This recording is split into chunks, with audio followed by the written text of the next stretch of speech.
The most dangerous role you can play is the one everyone rewards you for.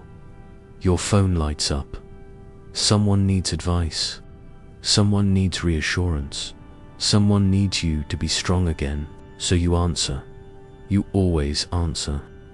But when the screen finally goes dark, you do not feel relieved. You feel empty. Somewhere along the way, being needed stopped being something you did. It became who you were. Carl Jung used the term persona to describe the identity we present to the world. A role can protect you for so long that you forget it is a role. And the most painful part is not realizing that other people depended on it. It is realizing that you did too. Because when you finally stop performing, you may no longer know who is left. At first, it does not feel like you are losing yourself. It feels like you are becoming a good person. You become the one who listens without interrupting, the one who notices when something is wrong, the one who remembers what everyone else forgets. You know who needs encouragement, who needs space, who is pretending to be fine. You read the room before anyone says a word. People begin to trust you. They bring you their confusion, their fears, their unfinished decisions. They tell you that you are strong. They say they do not know what they would do without you. And something inside you feels relieved, because being useful gives you a place. It gives you a reason to belong. You may be exhausted, but you are not irrelevant. You may feel unseen, but you are not forgotten. Someone always needs something from you. And for a while, that can feel close enough to love. The role does not look dangerous. No one criticizes it. They praise it. They call you mature, reliable, selfless, understanding. They admire how little you seem to need. The world often rewards people who make themselves easy to depend on. What it rarely asks is what that reliability is costing them. Perhaps you do not answer because you truly want to. Perhaps you answer because not answering creates a feeling you cannot tolerate. Someone might be disappointed. Someone might misunderstand you. Someone might discover that you are not always calm, generous, or available. Someone might stop seeing you as the person they believed you were. So you keep the role alive. Not because someone openly forced it on you. You keep it alive because the role was rewarded. It brought approval. It reduced conflict. It made you feel important. It helped you predict what would happen next. But every role asks for something in return. And this one asks you to disappear so quietly that nobody notices. Not even you. Being needed can feel intensely intimate. Someone calls you before anyone else. They tell you things they do not tell other people. They trust you with their worst moments. They say your voice calms them. They say you understand them better than anyone. Whenever life becomes difficult, they reach for you. That can be love, but it is not proof of love. Being needed and being loved can exist together. They are simply not the same thing. Being needed means you provide something valuable. Comfort, stability, advice, attention, forgiveness, a solution. Being loved means your existence still has value when you provide none of those things. It means there is room for your silence, your uncertainty, your inconvenience, your needs, your changing mind, your unfinished self. Many people struggle to recognize the difference because need creates intensity. A crisis can create closeness very quickly. Someone is hurting. Suddenly, you become essential. Their messages become urgent. Their gratitude becomes emotional. Their dependence feels like connection. But intensity is not always intimacy. Sometimes, you know almost everything about another person. You have carried every piece of their pain, but they know very little about you. They know the version who helps, the version who reassures, The version who says everything will be okay. The version who asks for almost nothing. They may care deeply about that version, but have they met the person beneath it? Have you? Being needed can make you feel important without ever making you feel known. That is why losing the role can feel so frightening. If people stop needing what you provide, will they still come close? Will they still choose you? Will they stay when you have no answer? These questions rarely appear directly. Instead, they appear through your behavior. You offer help before anyone asks. You solve problems that do not belong to you. You apologize for taking time to reply. You explain your boundaries until they no longer feel like boundaries. You notice the smallest sign of disappointment. Then you immediately try to repair it. You keep making yourself necessary because necessity feels safer than uncertainty. When someone needs you, at least you know why they are still there. Most roles survive because they contain a hidden bargain. You give something, you receive something. The exchange is rarely spoken. Sometimes nobody consciously created it. You offer calm, you receive belonging. You offer competence, you receive approval. You offer emotional labor. You receive a sense of importance. You become easy to need. And somewhere inside, you hope that will make you difficult to leave. Perhaps you learned early that being easy was safer than being honest. Perhaps people responded warmly when you were helpful. Then they withdrew when you became difficult. Perhaps you became skilled at sensing tension because understanding other people helped you avoid conflict. Perhaps you were praised for being mature, but what you really needed was permission to be uncertain. Not everyone who becomes useful had a painful childhood. Not every pattern begins in the same place. But many people eventually discover that usefulness became more than a strength. It became protection. If I understand you, perhaps you will not reject me. If I help you, perhaps you will keep me close. If I do not create problems, perhaps there will still be room for me. If I stay strong, perhaps nobody will grow tired of loving me. This bargain can remain hidden for years. From the outside, it looks generous. But generosity stops being free when it becomes the price of belonging. You no longer ask whether you want to help. You ask what might happen if you do not.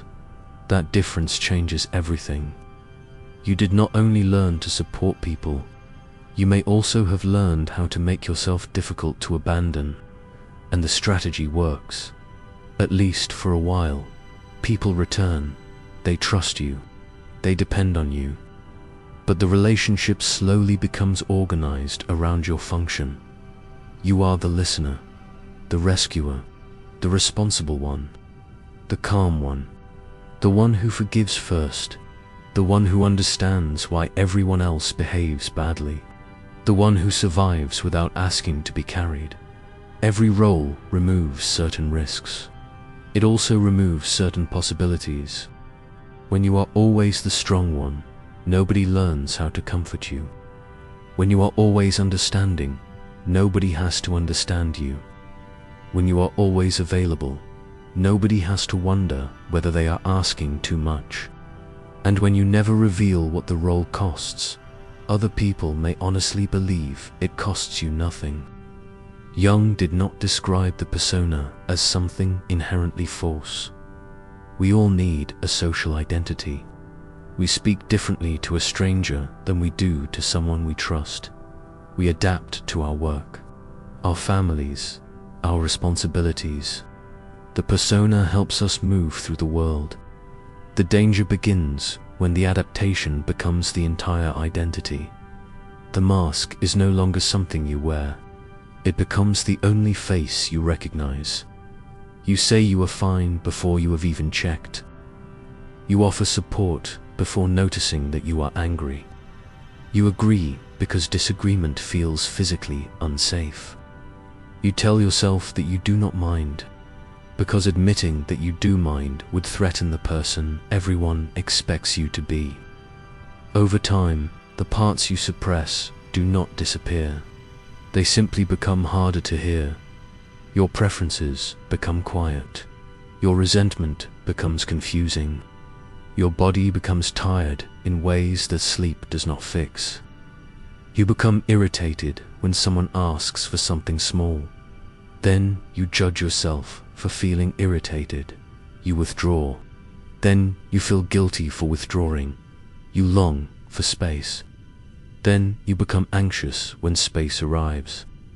This confusion is not proof that you are selfish. It may be evidence that two identities are fighting for the same life. There is the person who learned to survive by being useful, and there is the person who wants to exist without earning the right to exist. A mask becomes dangerous when you stop feeling the difference between wearing it and being it. Perhaps you no longer know what you enjoy when nobody else is involved. You know what makes your partner comfortable. You know what your family expects. You know what your friends need. But ask yourself what you want on an ordinary, empty afternoon. The question feels strangely difficult, not because you have no self. Your attention has simply been turned outward for too long. Now your inner signals sound unfamiliar. The persona is efficient. It knows what to do. The deeper self is slower. It hesitates. It contradicts itself. It sometimes wants things that inconvenience other people, so the role takes control again.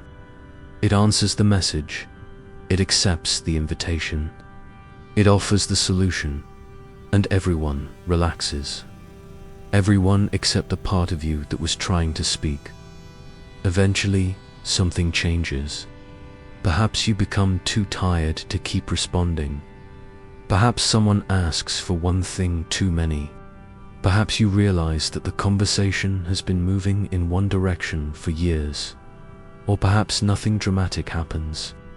You simply begin to wonder what would happen if you stopped being immediately available, so you wait before answering. You say you need time to think. You decline a request without offering a long explanation. You spend one evening without solving anyone's problems. You expect relief. Instead, you feel guilty. Your hand reaches for the phone. You check whether someone has written again. You imagine what they might be thinking. They believe I do not care. They are disappointed in me. They will find someone else. They will realize I am not who they thought I was. The silence does not feel peaceful. It feels like you have broken a rule. This is where many people return to the role. They interpret discomfort as proof that the boundary was wrong. But guilt is not always a moral warning. Sometimes, guilt is the discomfort of becoming unfamiliar to yourself. When you stop performing, the first person who panics may not be them. It may be you, because the role did not only organize their relationship with you, it organized your relationship with yourself. It told you when you mattered. It told you what to do. It gave you a clear identity whenever life felt uncertain. Without it, you may not feel free. You may feel useless. And uselessness can feel terrifying when usefulness has been your proof of worth. This is why stepping back can feel like withdrawal. You are not only reducing contact, you are losing a familiar source of emotional certainty. Nobody needs you at this moment. The phone is quiet. There is no crisis to solve. No one is praising your strength. And suddenly, you are alone with the question the role helped you avoid. Who are you when you are not useful to anyone? The emptiness does not mean there is nothing inside you. It means the old identity occupied so much space that everything else needs time to return. At first, you may hear only silence. Stay there long enough, quieter things begin to emerge. Tiredness you never admitted. Anger you repeatedly translated into understanding. Desires you dismissed as impractical. Grief for the years you spent being present everywhere except inside your own life.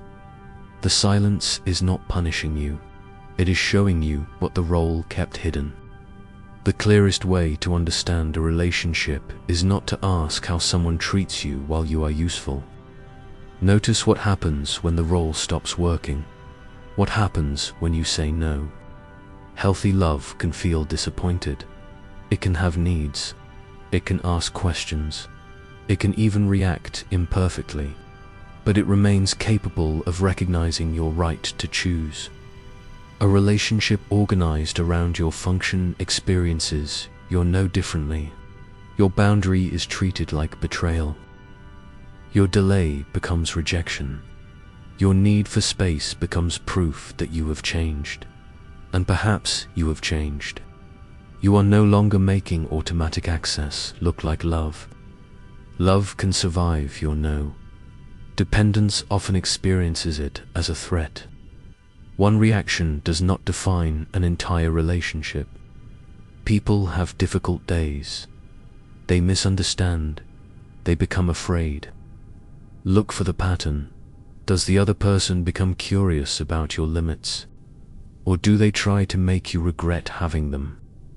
Can the relationship adjust? Or must you return to the old role before peace can be restored? Then notice what happens when you need help. Can the people who rely on your strength remain present when you are uncertain? Can they listen to your pain without turning the conversation back to themselves? Can they tolerate not being rescued while you are struggling? Some people care about you deeply, but they may never have learned how to support you. The role never gave them the opportunity. You may have hidden your needs so well that they honestly believed you had none. This matters. Not every unequal relationship is proof of exploitation.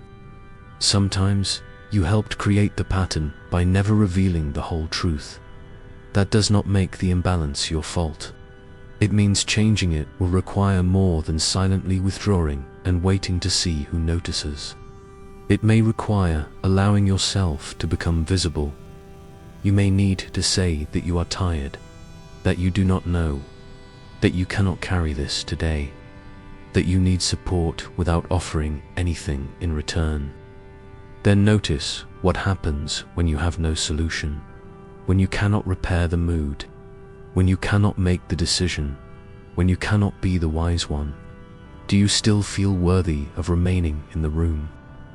Do other people still make space for you? The question is not whether anyone ever needs you. Human beings need one another. The question is whether your place in the relationship survives the moment you stop performing your assigned function. Real intimacy does not require you to remain permanently useful. It allows your value to remain even when your usefulness changes. Leaving a role is not only liberating, it can also be painful. The role may have exhausted you, but it protected you too. It gave you an answer whenever you wondered who you were. You were the dependable one, the understanding one, the person everyone called. There was certainty in that identity. Becoming a person again means becoming less predictable. You may not immediately know what you want. You may change your mind. You may discover anger where you expected compassion. You may want distance from someone you once felt responsible for. You may realize that some of your generosity was genuine, and some of it was fear. Both can be true. You may also lose relationships. Some people will not understand the change. Some will accuse you of becoming cold. Some will keep negotiating with the old version of you. Others will surprise you. They will adjust. They will ask what you need. They will remain present even when you are no longer effortless to love. Some relationships will become quieter, but more honest. You are not only grieving the people who preferred the role, you are grieving the certainty the role gave you. You may miss being necessary. You may miss knowing exactly how to earn closeness. You may miss the rush of becoming essential during someone else's crisis. There is no shame in that. An identity does not disappear the moment you understand it. It weakens each time you choose not to obey it automatically. This is where the deeper work begins. Not with cutting everyone off, not with becoming unreachable, not with punishing people for accepting the version of you that you consistently offered. The work begins when you tolerate the possibility that someone may be disappointed, and that their disappointment does not make you cruel. It begins when you allow other adults to experience emotions you do not fix. It begins when you notice the impulse to rescue before turning it into action. It begins when you ask questions the role never allowed you to ask. What do I feel before I decide what everyone else is feeling? What do I want before I calculate who might be disappointed? What would I choose if usefulness were not the price of belonging? The answers may not arrive dramatically. They may return through small preferences, a place you do not want to visit, a conversation you are no longer willing to repeat, an evening you want to keep for yourself, a truth you no longer want to soften, a need you finally allow to remain a need. This is how a person reappears, not all at once, choice by choice. You do not need to disappear from everyone to find yourself. Sometimes, complete withdrawal simply turns another role into an identity. Now you are the distant one, the untouchable one, the person who needs nobody. That is still a mask. The goal is not permanent distance, it is conscious access. A small pause can begin to change the pattern. Before answering, notice your body. Are you responding from willingness, from fear, or from habit? Before offering help, ask whether help was requested. Before taking responsibility for someone's emotions, remember that discomfort is not always damage. Before explaining your no, ask whether an explanation is truly necessary, or whether you are trying to make the other person approve of your boundary. Sometimes, you will still choose to help. The difference is that helping becomes a choice again, not a reflex, not a payment, not evidence that you deserve your place. You may say, I need to think about that. You may say, I cannot do this today. You may say, I care about you, but I cannot solve this for you. You may choose not to answer immediately. Then you remain with the discomfort long enough to learn something important. The world does not end when you are not instantly useful. You also practice receiving. You let someone support you without quickly changing the subject. You admit that you do not know. You ask for help before reaching your breaking point. You allow another person to show love in a way that does not depend on your strength. This may feel more vulnerable than helping ever did. Helping gives you control. Receiving asks you to be seen, not as the role, as the person. You do not find yourself by becoming unreachable.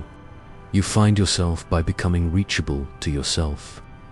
Your feelings are no longer the last information you consider. Your fatigue counts. Your hesitation counts. Your desire counts. Your no counts, even when someone does not like it. And your yes becomes more meaningful because it is no longer compulsory. Slowly, something inside you changes. You stop asking only, do they need me? You begin asking, do they know me? Can I be uncertain here? Can I be inconvenient here? Can I tell the truth without immediately managing their reaction? Can I remain a person instead of becoming a function? These questions do not destroy love. They reveal what love can hold. The phone lights up again. Someone needs something. For a moment, the old reflex returns. Answer, fix it. Be useful. Make sure nobody is disappointed. But this time, you pause. You notice your breathing. You notice the tiredness in your body. You remember that caring about someone does not require abandoning yourself. Perhaps you answer. Perhaps you say you need time. Perhaps you cannot help today. The transformation is not that you disappear from their life. It is that you stop disappearing from your own life every time someone calls. Being loved does not require you to remain useful every moment. The people who truly know you may need time to meet the person behind the role. So may you, at first.